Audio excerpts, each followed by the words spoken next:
ਨਾ ਕਰ ਬੰਦਿਆ ਮੇਰੀ ਮੇਰੀ, ਨਾ ਤੇਰੀ ਤੇ ਨਾ ਮੇਰੀ, 4 ਦਿਨਾਂ ਦਾ ਮੇਲਾ ਦੁਨੀਆ ਫੇਰ ਮਿੱਟੀ ਦੀ ਢੇਰੀ। ਲਓ ਜੀ, ਮਾਲਕ ਦਾ ਨਾਂ ਲਿਆ, ਸਵੇਰੇ ਸਵੇਰੇ ਨਿਕਲ ਪਏ ਆ। ਫਸਲ ਬਾੜੀ ਨੂੰ ਨਿਗਾਹ ਮਾਰੀ, ਕੁਝ ਦਿਨ ਪਹਿਲਾਂ ਕੀਤੀ ਸੀ ਸਪਰੇ। ਫਸਲ 'ਤੇ ਅਸਰ ਦੇਖਦਿਆਂ ਨਿਕਲ ਪਏ ਆ ਜੀ। ਅੱਜ ਪ੍ਰੋਗਰਾਮ ਇਹ ਸੀਗਾ ਕਿ ਰਾਤੀ ਹੋਇਆ ਸੀ ਐਲਾਨ ਕਿ ਸਵੇਰ ਨੂੰ ਕਰਨੀ ਆ ਆਪਣੇ ਆਲੇ ਦੀ ਪਲ ਸਫਾਈ। ਮਾਲਕ ਦਾ ਨਾਂ ਲਿਆ ਜੀ, ਬੰਨੇ ਬੰਨੇ ਪੈ ਗਏ ਆ ਤੇ ਜਾ ਕੇ ਦੇਖਿਆ ਵੀ ਕੀ ਸੂਰਤ ਹਾਲ ਆ।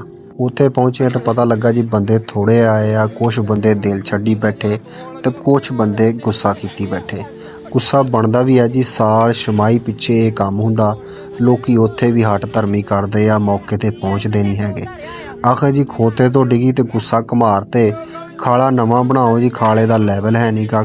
ਖਾਲਾ ਨਵਾਂ ਬਣੂਗਾ ਤਾਂ ਅਸੀਂ ਕੱਢਾਂਗੇ ਵੀ ਪੁਰਾਣੇ ਦਾ ਕੁਛ ਕਰੋ ਨਾ ਤੇ ਨਵਾਂ ਇਹ ਬਣੇ ਨਾ। ਤੇ ਆਹ ਕੋਈ ਗੱਲ ਹੋਈ ਕਰਨ ਵਾਲੀ, ਠੀਕ ਆ।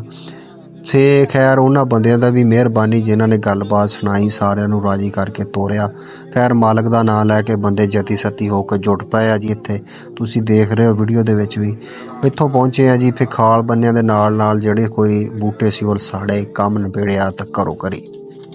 ਇੱਥੇ ਤੱਕ ਕੰਮ ਮੈਂ ਕਰ ਦਿੱਤਾ, ਬਾਕੀ ਤੁਸੀਂ ਕਰਨਾ ਕਿ ਸਬਸਕ੍ਰਾਈਬ ਤੇ ਲਾਈਕ ਮੇਰੇ ਭਰਾਵਾਂ ਨੇ ਕਰ ਦੇਣਾ, ਪਸੰਦ ਆਵੇ ਜਾਂ ਨਾ ਆਵੇ।